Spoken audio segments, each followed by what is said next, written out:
La ciudad como imaginario tiene una importancia sustancial a la hora de referirnos a los modelos que serán producto después de reflexiones, reflejos, acontecimientos. Las exposiciones internacionales en el contexto mundial parten básicamente de la década de los 50, de 1800, y su objetivo básicamente es proyectar un escenario global en un lugar concreto, en un periodo también muy concreto de tiempo. Por tanto, la arquitectura y la transformación urbana será básicamente y ante todo una de las mejores cualidades de este tipo de acontecimientos. Tendrán a la arquitectura y a la ciudad como objetivo básico. Evidentemente, la excusa es la representación y la exposición de los avances tecnológicos del momento, pero en realidad es una exposición sobre sí misma. Es como cuando algunas ciudades encargan a un buen arquitecto de reconocida solvencia internacional un magnífico museo y en cambio el fondo museístico es escaso, ¿no? Al final el objeto mismo, que es el edificio, se convierte por sí mismo en elemento de atracción. Mucho de esto hay en las exposiciones internacionales, y dentro de ellas el imaginario en el que se desenvuelve no es el imaginario de la ciudad cotidiana, de las tiendas, de las calles y de las plazas, sino que estábamos hablando de un imaginario complejo.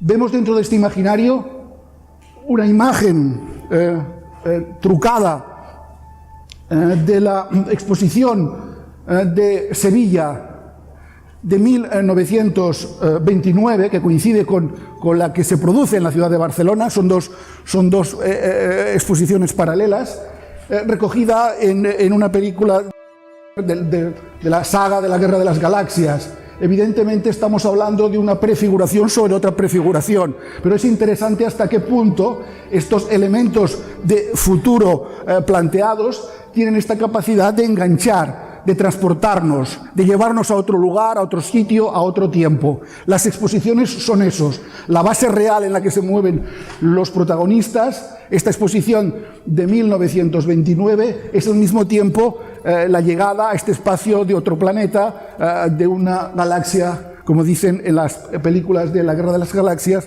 muy, muy lejana. Por lo tanto, esta situación de lejanía y de proximidad al mismo tiempo se convierte en elemento principal y subyugante de este tipo de procesos.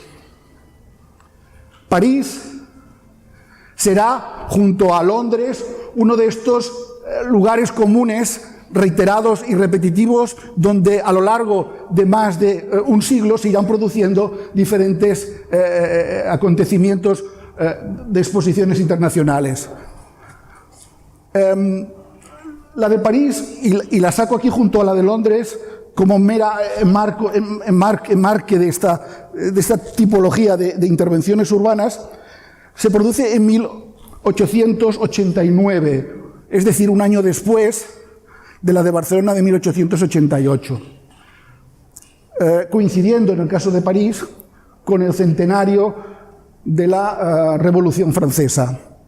Por lo tanto, ver un poco la proximidad en el que en este tiempo casi está más próxima los propios hechos que celebra del centenario de la Revolución Francesa que de nuestros días. La exposición de París, ante todo, pasa a la historia por la intervención de un ingeniero, Eiffel, en la construcción de la famosa torre. Pero es sobre todo una actuación sobre un frente urbano, el Sena, y sobre un sector que pasará a ser un lugar de máxima centralidad a lo largo de más de un siglo. Aparece la arquitectura de hierro como un elemento emergente, subyacente de esta modernidad. No se puede entender la modernidad sin la posibilidad de construir ya la estructura, y que la estructura sea en sí misma parte definitoria y finalista de este proyecto. La salle du machine, la sala de las máquinas o el palais de las máquinas será el máximo exponente de esta especie de autogloria de lo que significa la tecnología. Aparecerán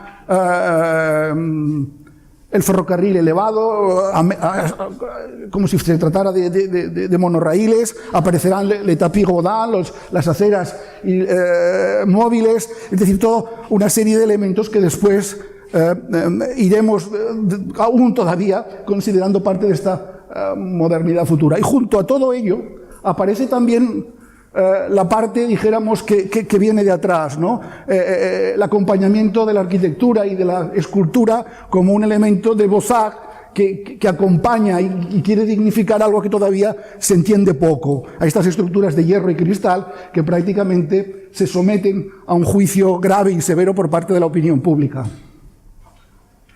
Tanto es así que en 1910 aquesta magnífica sala que hemos visto, centro de la exposición del 89, acaba siendo objeto de una intervención de demolición para mejorar las condiciones de la ciudad en su entorno. Es decir, aquello que ha provocado justamente en su inicio la transformación de un amplio sector de la ciudad de París acaba convirtiéndose en un problema. Chicago, 1893, otra de las grandes exposiciones que marca una referencia importante a la hora de estructurar lo que son este tipo de eventos.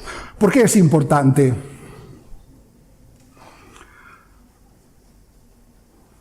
Porque nos devuelve o nos produce una situación de especial, nos lleva a una situación de especial determinación sobre los elementos temáticos. Vemos, si ampliamos en lupa esta perspectiva de la propia exposición, que la relación con el agua es un elemento decisivo en cualquier tipo de exposición. Vemos que los elementos itinerantes y las proximidades de puentes y los elementos de recorrido a través de la arquitectura combinan diferentes situaciones de movilidad. Lo veíamos en las imágenes hace unos segundos de los elementos o los ferrocarriles elevados, y aquí lo estamos viendo como lo vemos o como lo vamos a ver ahora en el caso de Barcelona, con esta proximidad latente de las vías ferroviarias en esta entrada magnífica a la exposición, en el que el ferrocarril no está fuera, sino está ya incorporado dentro del propio sistema. Y aquí es donde se produce este salto entre las diferentes movilidades, la movilidad ferroviaria de largo recorrido y el recorrido de los monorraíles elevados, que tienen por objeto abastecer de movilidad, de una nueva movilidad, la superficie del evento de la exposición. Por lo tanto, ferrocarril, intervenciones temáticas y figuración serán básicamente unos determinantes, unos elementos temáticos determinantes junto con el agua en este conjunto de elementos que prefiguran la tipología de los grandes acontecimientos de exposiciones internacionales. Esta es una imagen de la inauguración de esta exposición internacional de Chicago. Este es el plano donde se sitúa la propia exposición dando frente al lago y por lo tanto planteándose como un nuevo elemento de referencia también en el skyline y en la figuración de la propia ciudad de Chicago, que empieza a emerger en altura en su parte posterior. Pero veámoslo ahora justamente en el estado actual si consultamos el Google hoy. Es decir, el espacio de la exposición de Chicago está presente en la ciudad todavía y magníficamente resuelto. Ha habido una transformación de los elementos pocos, pero básicos, para sacarle las estructuras arquitectónicas más figurativas del acontecimiento, y se ha ido ganando espacio y volumen al conjunto de elementos naturales, y se ha inundado mucho más la estructura de agua que estaba ya proyectada, hasta configurar en sí mismo un elemento de mayor peso. El ferrocarril, como podéis ver, ha desaparecido, ya no es un elemento en el que haya que acceder directamente, hay otros sistemas de transporte y el propio ferrocarril a través de las líneas suburbanas llega y alimenta de accesibilidad este territorio, pero ya no es un territorio para una ocasión ni para una multitud ingente en un periodo muy corto de tiempo, sino que es un espacio para la propia ciudad y por lo tanto se entiende que la propia alimentación de las circunstancias de movilidad queda suficientemente resuelta sin una estación de gran peso, de gran envergadura. Pero volvamos a Barcelona, o arranquemos con Barcelona, que es el objetivo de esta clase. Esta sesión tratamos de la exposición de 1888. Igual que nos hemos remontado al año siguiente y a años posteriores para hablar de París y hablar de Chicago, hablar de la exposición del 29 en Barcelona es referirnos a las contingencias que dan origen a la localización y ubicación en nuestra ciudad. La transformación y la sobreposición en este caso es evidente y quizá mucho más claras que lo que habríamos podido intuir en París o imaginar en Chicago. La existencia de la fortificación de la ciutadella se convertirá en sí misma en todo un discurso sobre el cual se proyectarán diferentes capas, intensas capas, políticas, sociales, ideológicas, urbanas, urbanísticas, etc. ¿Qué hay en este periodo previo a la exposición de 1888?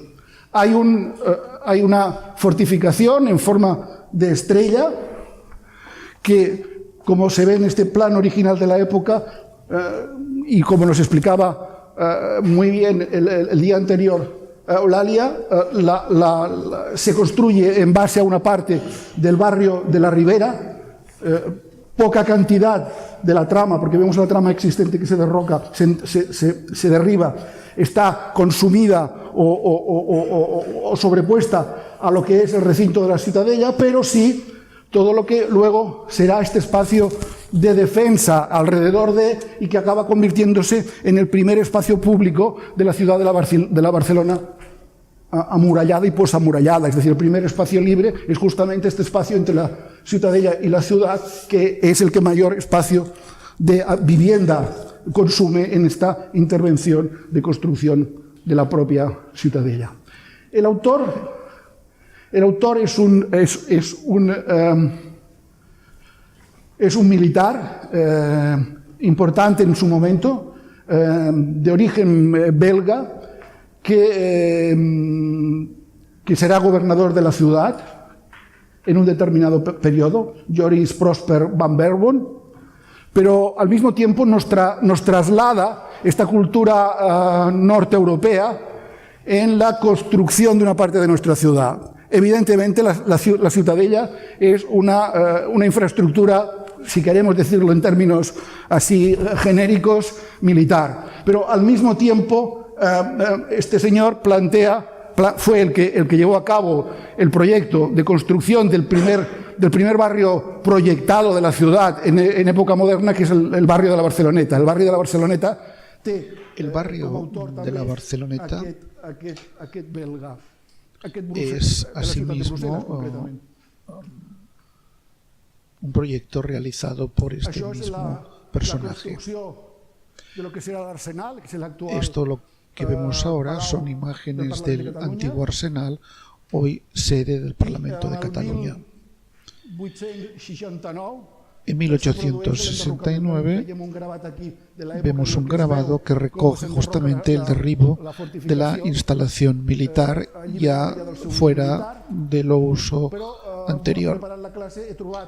Pero preparando esta conferencia he encontrado imágenes del segundo derribo de la Ciudadela. 1989 era la fecha que contenían estos archivos. En un primer lugar pensé que se trataba de un error, pero en realidad se trataba de un derribo relacionado con la construcción de una gran infraestructura hidráulica a través de un colector de recogida de aguas pluviales en la construcción de aquel proyecto de la Barcelona del 92. Estas fotos del 89 recogen estos restos de la muralla que, bueno, más que restos son la parte baja de la puerta principal, del foso, etc. Hoy en día sería difícil de entender una práctica de este tipo para la construcción de una infraestructura hidráulica. Asimismo, yo no recuerdo que en aquella época ningún medio de comunicación se hiciera eco de este acontecimiento. La pesada sombra que había tenido la construcción de la ciudadela en la ciudad de Barcelona todavía proyectaba una pesada sombra sobre la historia de este acontecimiento arquitectónico. Pero volvamos a lo que nos atañe en relación con el frente marítimo. Esta ciudad, Barcelona, que queda recogida en las primeras imágenes gráficas, es una ciudad todavía amurallada, como hace algunas semanas se explicaba aquí. Es también la perspectiva desde la montaña de Montjuïc, en la que podemos ver el otro arsenal que se encuentra junto a las drassanas, y una playa, una magnífica playa que sería la de las Hortas de Sant Bertran, y que sería la primera víctima de la construcción de las instalaciones portuarias de la ciudad de Barcelona. Encintada por el espacio de la muralla.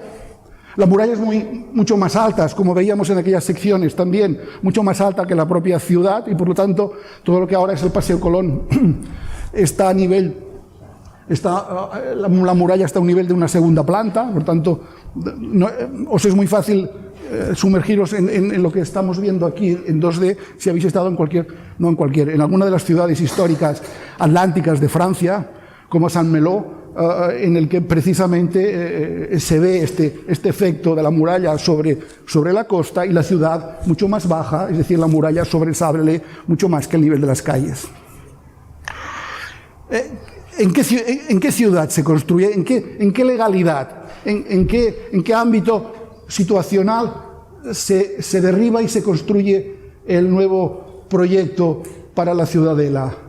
En el plano y el proyecto de 1859 de Fontcerdá, como podéis ver aquí, en el que sobrepone el estado actual, en su momento en negro, con el del proyecto aprobado, no tiene en nada, en absoluto, la existencia de la ciudadela. Es decir, es una zona como otra cualquiera, en la que se pueden construir parques, se pueden construir viviendas, pero básicamente se borra esta figura. Es más, la llegada de la Meridiana, pasando Glorias, que vemos en la parte superior, el cruce con Marina, que acaba convirtiéndose en un auténtico diseño de la forma de encruzamiento de las redes ferroviarias, llega justamente hasta el mar, hasta el puerto, sin tener, dijéramos, ningún otro elemento. ¿Qué paisaje está circunstante? Hemos visto imágenes coetáneas de esta Barcelona de Cerdá previo, pero ¿qué otros elementos? Hemos visto el ferrocarril, es decir, situaciones como las murallas, el frente urbano elevado, un conjunto de sistemas ferroviarios que acaban configurando la propia ciudad, determinan este paisaje sobre el cual se construye se construye la nueva ciudad del Ensanche. Estas imágenes son unas imágenes de la Plaza Cataluña, que yo no había encontrado tampoco en ningún archivo antes, pero Google tiene esta capacidad de ir alimentándose como un monstruo con aportaciones particulares, y me parecía interesantísimo. Vemos la estación que desaparece justamente con la implantación, es la única que desaparecerá con la implantación del Plan Cerdà. Estamos en un primer punto en Plaza Cataluña, esto es el entronque con Rambla Cataluña. Evidentemente queda fuera de las condiciones. Vemos el ferrocarril circular, vemos un bosque de plantación como el que podríamos ver seguramente en el entorno del Pla de Lleida avui. Vemos algunos edificios que empiezan a construirse de acuerdo con la norma, pero no vemos más allá del encintado de algunas calles, pocas, la plantación de los primeros árboles. Es decir, no hay pavimentos, hay alineaciones trazadas, pero no hay básicamente nada más. En esta circunstancia, Josep Fontserè i Mestre acabará proyectando el ámbito de la Ciutadella con un proyecto propio, por encima, dijéramos, de las directrices que lo anulan del propio Plan Cerdà. Vemos estas visiones aéreas, entre comillas, porque son dibujos de este sector previo al proyecto de Fontserè, la Ciutadella, el espacio del primer jardín boulevard que tiene la ciudad, y aquí vemos el proyecto de Fontserè, que, como ahora vamos a comentar, no es un proyecto en sí mismo de jardinería ni de parque, sino que es un proyecto de adecuación. Como habéis estudiado cuando decíamos cómo son el espacio en el que hemos de delimitar los estudios cuando trabajábamos en Vía Layetana o analizábamos, decíamos, no son líneas paralelas al encintado de la ciudad actual, sino que los límites han de responder a la situación parcelaria que tiene detrás, y por tanto los límites a investigar y a datar y a dibujar han de ser justamente hasta donde el proyecto nuevo se puede ejecutar. Como vemos, no es un proyecto de jardinería ni de parque, sino que es un proyecto que engloba en sí mismo toda una serie de actuaciones complejas, de frentes urbanos, de mercados, prevé la construcción también de la nueva estación de França, se hace un proyecto, se hace un concurso que evidentemente acaba ganando Fontserè, pero hay otros arquitectos que se presentan a él. Aquí vemos un dibujo de un tal Carlo Mancianini, en el que más que nada se puede contrastar el diferente planteamiento. Es sorprendente, Mancianini es un arquitecto básicamente de estructuras construidas muy de servicios en Italia, es decir, tiene iglesias, tiene mercados, pero en este caso plantea una solución de extensión del ámbito de la Ciutadella como parque hacia la zona del 22 Arroba. Ya está, nos está indicando en 1871 una perspectiva diferente. Nos coloca frente a la posibilidad de que la estructura verde y de continuidad de la ciudad tenga que ver con el parque, pero al mismo tiempo con la proyección sobre la zona del Poble Nou, cosa que no pasará incluso ahora. Es una frontera, es un quiebro de la estructura real.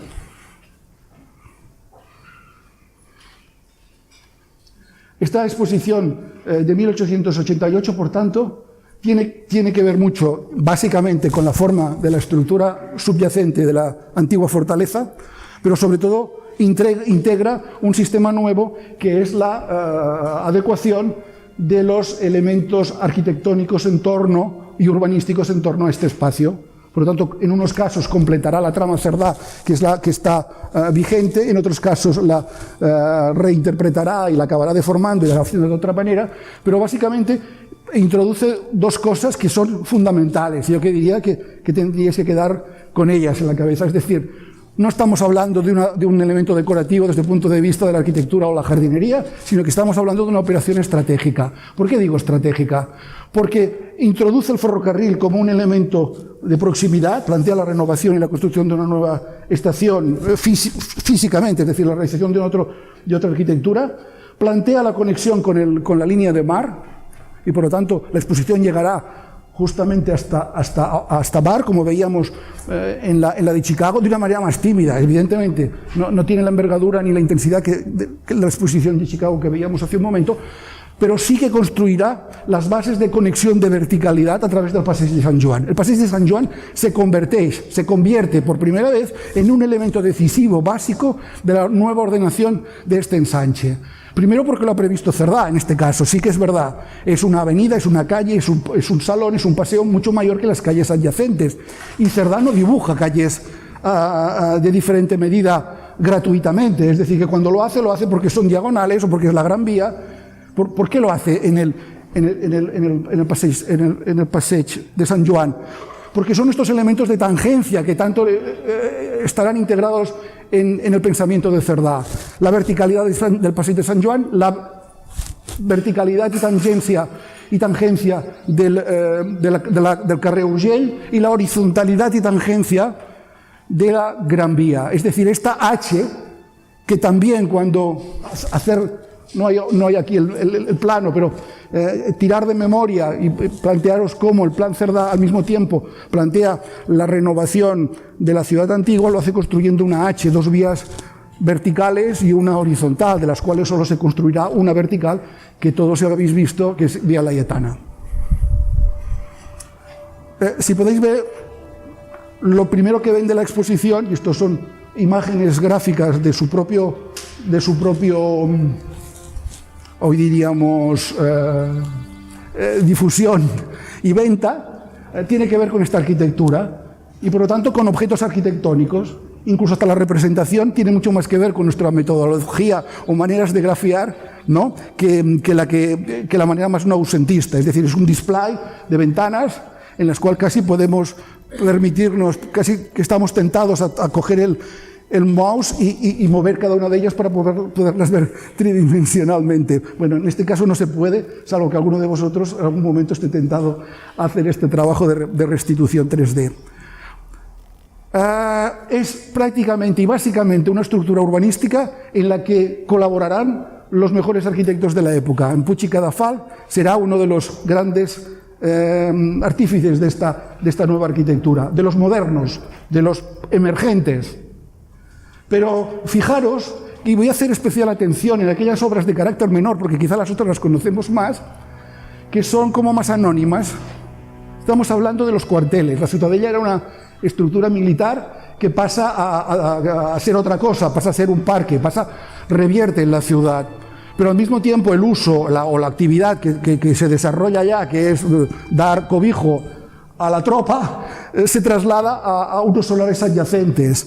Y estos solares adyacentes están dando fachada al nuevo proyecto, se integran en el proyecto de Fonsaré. Estos cuarteles se desarrollan conforme a las previsiones, eso sí, de Cerdá. Prácticamente podemos ver, hoy es la Pompeu, quiero decir que podéis visitarla tranquilamente, pero es como pasear un viaje en el tiempo sobre un modelo de ciudad que no llegó a cuajar suficiente. Es decir, el modelo de Cerdá sobre la ciudad construida no era muy alejado de este sistema de planta baja y 2, planta baja y 3, de este sistema que de alguna manera nos da o nos produce o nos lleva a una ciudad de mucha menor densidad que la que luego nos hemos construido. Este es el elemento básico y este es el elemento sustancial que quiero que os quedéis con él. El Passeig de Sant Joan arriba a mar con la gran arquitectura del pabellón de las ciencias y de las técnicas, que veíamos en París de las máquinas, que ocuparía lo que hoy es el zoológico. Pero como podéis ver, casi en una transposición mental y temporal, porque las cosas nunca no son gratuitas, o si no tienen una sombra mucho más larga, sobre todo las de tipo urbanístico. Hoy este eje queda recogido por la obra del Enric Miralles, la torre de gas, ¿no? De gas natural. Por lo tanto, esta idea de que esto no acaba en este punto, sino que pasa hasta llegar a mar, está perfectamente todavía hoy visible a través del proyecto de Enric Miralles.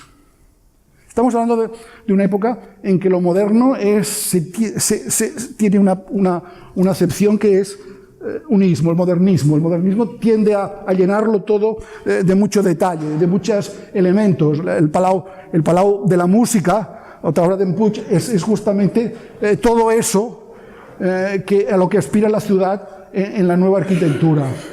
Introduce las bases de esta arquitectura todavía pesada, de bóveda, de ladrillo, pero que será la misma arquitectura que dará el salto al continente americano en personajes como Rafael Guastavino, mestre de obras, que marchará hacia Nueva York 8 años antes de la inauguración de la exposición de 1888, pero se llevará un poco toda esta manera de construir, toda esta manera de armar, no desde el acero, no desde el cristal, sino estirando un tiempo más esta tecnología de los elementos y las arcuaciones tradicionales, pero llevadas a una escala mucho mayor, llevadas a una situación en la que seguramente ninguno se había imaginado cuando trabajaban en el ladrillo. Bueno, Gaudí será un punto y aparte, un elemento sin salida, pero que de alguna manera volverá a ser manifiestamente este personaje que quiere estirar todavía las condiciones de construcción tradicional. La piedra se dobla, se articula, se alabea. Gaudí en el fondo nos hace trampa, todos lo sabemos. Detrás de esta estructura hay estructuras de acero y detrás de cualquier elemento de ventana hay una persiana corredera absolutamente planimétrica y rectangular. Incluso la puerta, no sé si sale, aquí la vemos, la puerta de entrada vista de noche e iluminada como la tienen ahora los actuales propietarios, muestra claramente que donde han colocado el LED nos enseña un poco el truco de magia del propio Gaudí, ¿no?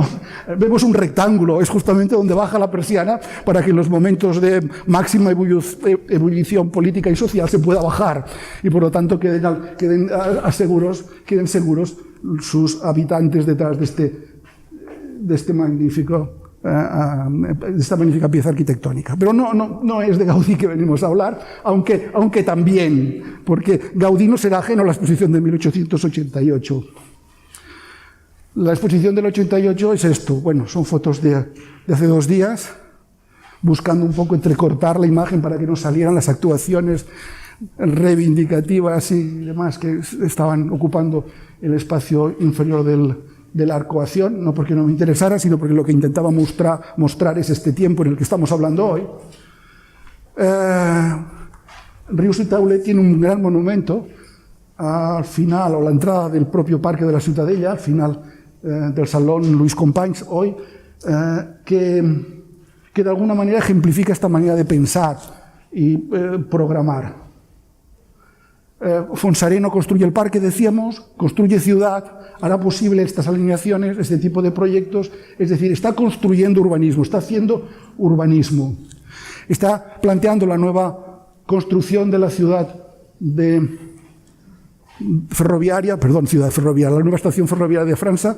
Esta es una foto también de ayer o antes de ayer, aún la podéis, está en la diagonal, y una multinacional japonesa nos vende teléfonos, no sé si aquí o en el resto también de Europa, con una imagen que es la estación de França, con un ideólogo que se llama Fonsare detrás, aunque los autores son José Mugoriza, es un arquitecto vasco,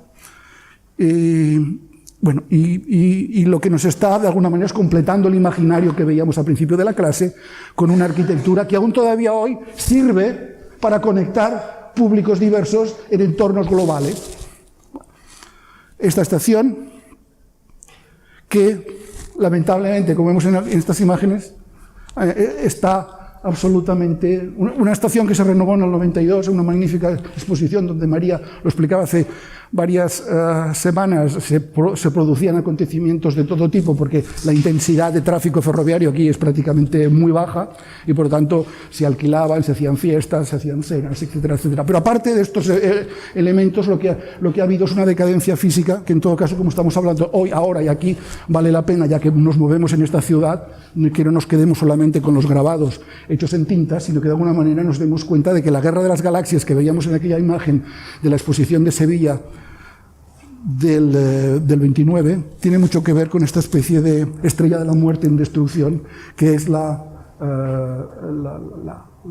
el bajo bóveda de la estación de Francia, un domingo, el pasado domingo a la tarde, en donde quizá es incluso peligroso en algunas zonas pasear tranquilamente. En el 92 se reintervino en la renovación, adecuación, un poco la conservación de las estructuras del Parque de la Ciutadella, pero todo lo que se hizo en el 92 quedó en ese tiempo, es decir, el museo, la avenida Picasso creo que es ahora, bueno,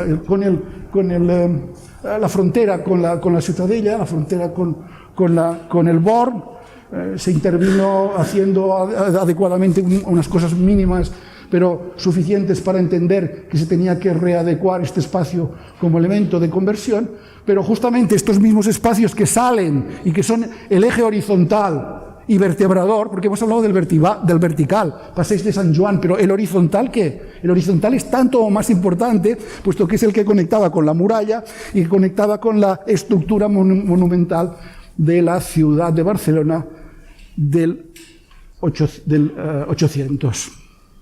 Está así. Como podéis ver, los que estáis estudiando arquitectura ahora en el primer curso o en el segundo curso, como estáis vosotros, tendréis ocasión de actuar en muchos proyectos, porque la ciudad no es una ciudad nunca acabada. Es decir, pese a que muchos aún piensan que lo que se hizo en el 92 completó una etapa, vemos que completó una etapa, pero la vida continúa, y muchas de estas obras que no se hicieron entonces todavía son un desierto, en este caso un desierto que clama a la reconversión y continuidad aquí sobre espacio, como para colocar muchas superillas, que dirían ahora, ¿no? En cambio aquí, que no hay ningún problema de movilidad, sigue siendo un desierto de asfalto. Bueno, paso de críticas, esta sería otra de ellas, es decir, los elementos actuales están en este estado de oxidación. La ocupación que se ha hecho en los últimos años, y no es del último ayuntamiento, sino de anteriores, la ocupación de un espacio más, del espacio de Fonsaré, en este caso por la construcción de un polideportivo y una piscina que pueden estar en cualquier vulgar o no vulgar lugar de la ciudad, y aquí en cambio están en medio y comiéndose una parte de la Barcelona histórica. También podían estar en bajo tierra, como aquel magnífico ejemplo que nos daba hace 10 o 15 años en Carlos Ferraté, en la construcción del polideportivo, de la zona deportiva del Hotel Juan Carlos I, creo que es este que hay aquí, ¿no? Es decir, no lo vemos. No vemos la piscina pequeña, no vemos la zona de gimnasio. ¿Por qué? Porque la ha enterrado, porque ha creado patios interiores que se iluminan con la luz interior, ha elevado ligeramente el césped y la topografía, y justamente en un lugar donde seguramente sería más necesario hacerlo, mantener la estructura histórica y urbanística, no lo está. Bueno, el Parc de la Ciutadella, aparte de infraestructura, es un lugar de recogimiento y descanso. Es un elemento de atracción todavía turístico, es un elemento de significado. La gran cuadriga de la aurora marca esta fita o este hecho de relacionar con la meridiana. La meridiana empieza en este eje, es lo que vemos al final de la meridiana. Creo que es el único elemento escultórico, y que me perdonen los que tengan más información que yo, que hay, o al menos de este tamaño, en toda una avenida como la meridiana. La meridiana muere contra el ángulo en el que aparece la cuadriga de la gloria, digna de estar en esta ciudad, pero que si esto fuera Berlín sería uno de los elementos significativos o icónicos de la propia ciudad. Por lo tanto, es al mismo tiempo una intervención de carácter urbanístico cerrado respecto a una idea que es un evento, pero tendrá una traslación de proyección, y esto es lo que más interesa también. Es decir, todos estos eventos acaban proyectando la renovación de la ciudad, o casi todos, en la que se produce. En el caso de Barcelona, él completa el frente marítimo porque llega hasta la construcción de Colón, del monumento, pero plantea las bases para arrancar la base de la Vía Laietana. Coloca los elementos monumentales en esta Barcelona convulsa, y al mismo tiempo recupera la tradición anterior, diciendo: todavía para nosotros la Barcelona sigue siendo la Barcelona interior, no es la Barcelona de Cerdá, es esta Barcelona que ha de monumentalizarse y crecer frente a un frente marítimo que es todavía extremadamente industrial. Vemos la decapitada estatua, bueno, decapitada por los pies, de Antonio López en uno de estos cruces con Vía Laietana, y no la saco por casualidad, porque aparte de configurar una idea historiográfica de un conjunto importante de la ciudad, es uno de los autores o artífices, entre otros muchos, como gestor y administrador de la exposición de 1888 de la que estamos hablando, o la magnífica forma en que estos edificios configuran la arista de la plaza. O, como hemos comentado, la construcción de elementos más anónimos como son los cuarteles, que hoy en día son o forman parte de una universidad, de un espacio magnífico, de una arquitectura, la de Fonsaré, el autor de la estructura organizativa y el proyecto jardinero del propio parque, y que en un edificio de carácter técnico no se trata nada más que de colocar un gran depósito para alimentar todo el sistema de fuentes que contiene el propio parque. En una arquitectura sin adjetivos, la convierten en una magnífica obra de arte. Para mí, el mero hecho de que podamos ver y tener en la ciudad de Barcelona un edificio como el de Fonsaré, como este, justifica la realización de la exposición de 1888. Ya sé que es una incongruencia lo que estoy diciendo, porque todavía el modernismo nos sigue frapando como a los miles de turistas que nos visitan. Pero este edificio es el que justamente marca un cambio sustancial en las estructuras de finales del 19 y principios del 20. ¿Por qué? Porque es una arquitectura sin adjetivos. Pensar que en décadas posteriores, muy pocas, Adolf Loos nos ejemplificará y nos explicará las virtudes de una arquitectura sin elementos retóricos.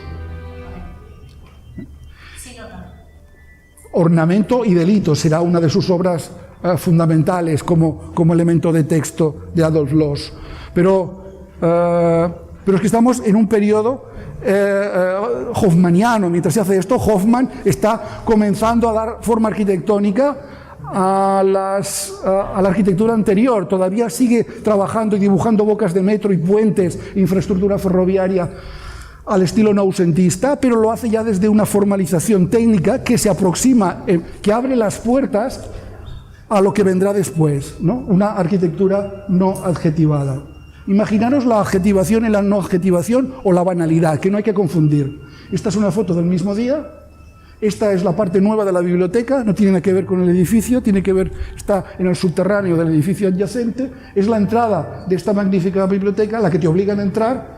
Es un espacio banal, lleno y repleto, denso de estudiantes como vosotros, pero que has de pasar por aquí en medio para entrar a una biblioteca de este tipo, como hemos visto. Pero estamos hablando de esto, en el fondo, de dos tipos de actuación magníficas, y una está al lado de otra. Lo vamos a dejar aquí, como dice María, porque ahora vamos a hablar. Fijaros que os he dicho que vamos a hablar de la exposición de 1888 y aún no hemos empezado a hablar de los arquitectos y sus arquitecturas. Esto es lo que, si el tiempo y la programación nos lo permite, haremos la semana que viene. ¿De acuerdo? Gracias.